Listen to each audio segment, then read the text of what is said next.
দেখো বন্ধুরা, আজকে আমি বানাবো ওল চিংড়ি। দিয়ে দেবো কড়াইতে তেল,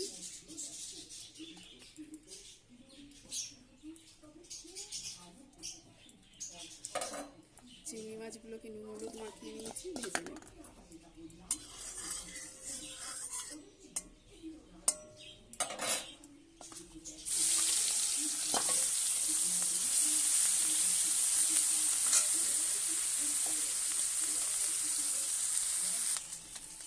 চিংড়ি মাছটা এক পিঠ ভাজা হয়ে গেছে, উল্টে দেবো।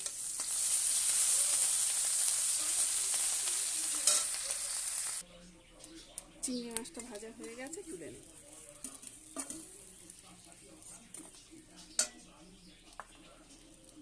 দিয়ে দেবো তেজপাতা, শুকনো লঙ্কা,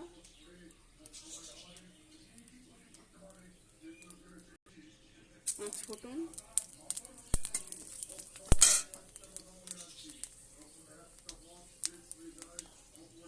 দিয়ে দেবো পেঁয়াজ কুচি, লঙ্কা কুচি,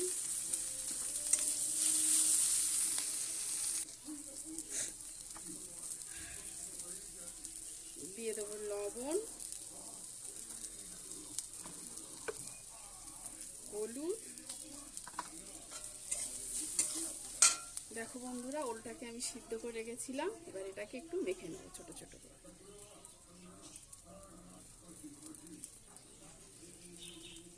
দেখো বন্ধুরা, ওলগুলোকে একটু মেখে নিয়েছি, এবার এটাকে দিয়ে দেবো। এটা একটু পুরোটা ঘাঁটিনি, একটু একটু গোটা আছে।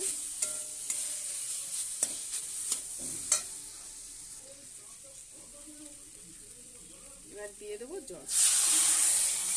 ওল সিদ্ধ করে রেখেছিলাম, সেই জলটা আমি এর মধ্যে দিয়ে দিয়েছি।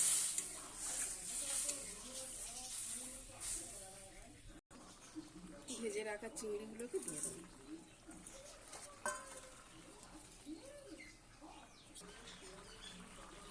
দিয়ে দেবো একটু জিরের গুঁড়ো। হয়ে গেছে, গ্যাসটা অফ করে দেবো। এবার এটাকে নামিয়ে নেব।